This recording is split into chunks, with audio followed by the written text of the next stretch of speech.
മർക്കോസ് എഴുതിയ സുവിശേഷം 15-ാം അധ്യായം 12-ാമത്തെ വാക്യം. പീലാത്തോസ് പിന്നെയും അവരോട്, എന്നാൽ യഹൂദന്മാരുടെ രാജാവ് എന്ന് നിങ്ങൾ പറയുന്നവനെ ഞാൻ എന്ത് ചെയ്യണം എന്ന് ചോദിച്ചു. റോമൻ ഭരണത്തിലെ ന്യായാധിപനായ പീലാത്തോസ് തൻ്റെ സഹതാപ കലർന്ന വാക്കുകൾ നമുക്ക് കാണാൻ കഴിയും. പുരുഷാരത്തോട് ചോദിക്കുകയാണ്, ഞാൻ എന്താണ് ചെയ്യേണ്ടത്? ഒരു ന്യായാധിപന് തീരുമാനമെടുക്കുവാൻ കഴിവുണ്ടായിരുന്നിട്ടും ആ കഴിവിൽ പൂർണ്ണമായി വിനിയോഗിക്കാതെ ജനത്തിൻ്റെ ആഗ്രഹമനുസരിച്ച് തീരുമാനമെടുക്കുന്ന ഒരു ഭരണകർത്താവിനെ കാണാം. ചോദിക്കുന്നുണ്ട്, യേശു ചെയ്ത ദോഷം എന്താണ്?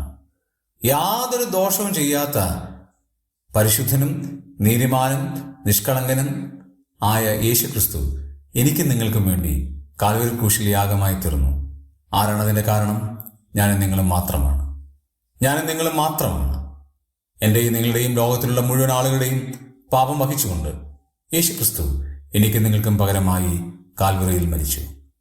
ഞാൻ എന്ത് ചെയ്യണമെന്ന് പീലാത്തോസ് ചോദിക്കുന്നുണ്ട്. അവർ പറയാണ്, അവനെ ക്രൂശിക്കുക. അതേപോലെ തന്നെ പീലാത്തോസ് അനുസരിച്ചു.